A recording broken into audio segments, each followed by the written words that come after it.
السلام علیکم ناظرین، کیا حال ہیں؟ سب خیریت ہے؟ آج ہم سورہ بقرہ کی آیت 85 کی طرف چلتے ہیں۔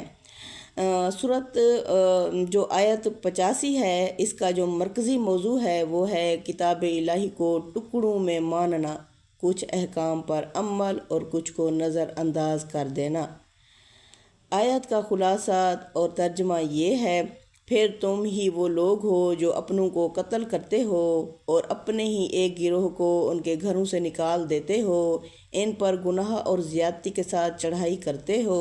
اگر وہی لوگ تمہارے پاس قیدی بن کر آتے ہیں تو فدیہ دے کر چھڑا لیتے ہو، حالانکہ ان کو نکالنا ہی تم پر حرام تھا۔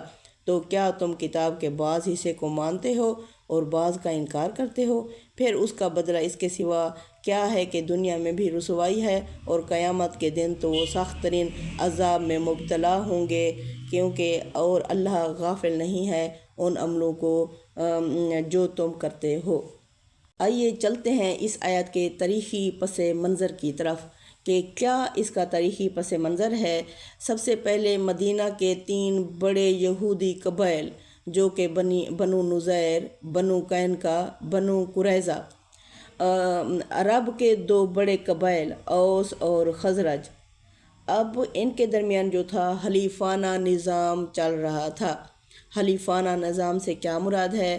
یعنی آپس میں حلف کھانا، قسمیں، وعدے کرنا، اس طرح یہ ان کی جو تھی آپس میں وعدے اور معاہدوں والا نظام تھا۔ یہودی قبائل نے دینی اصول کی بجائے قبائلی سیاست کو ترجیح دی، جیسے بنو نذیر اور بنو قینقاع یہ حلیف تھے خزرج کے۔ اسی طرح جو قریظہ تھا یہودیوں کا قبیلہ، یہ عرب کے بڑے قبیلے اوس کے ساتھ حلیف تھا۔ ان کا مسئلہ کہاں پیدا ہوا؟ جب اوس اور خزرج آپس میں لڑتے تھے تو ہر یہودی قبیلہ اپنے حلیف عرب قبیلے کے ساتھ کھڑا ہو جاتا تھا۔ نتیجہ کیا نکلا؟ نتیجہ یہ نکلا یہودی کو قتل کرتے، یہودیوں کو جلا وطن کرتے، گھر جلائے جاتے، خاندان بکھر جاتے، حالانکہ تورات میں صاف حکم تھا کہ کسی بنی اسرائیل کو قتل کرنا، گھر سے نکالنا حرام ہے۔ تو ان کا جو ڈبل سٹینڈرڈ، دوہرا معیار ہے، وہ یہ ہے: جہاں مفاد تھا وہاں حکم توڑ دیا، قتل، جلا وطنی، ظلم و زیادتی۔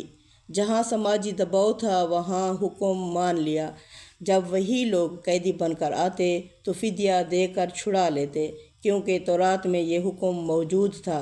اللہ کی طرف سے ایک سوال پوچھا جاتا ہے: کیا تم کتاب کے کچھ حصے مانتے ہو اور کچھ چھوڑ دیتے ہو؟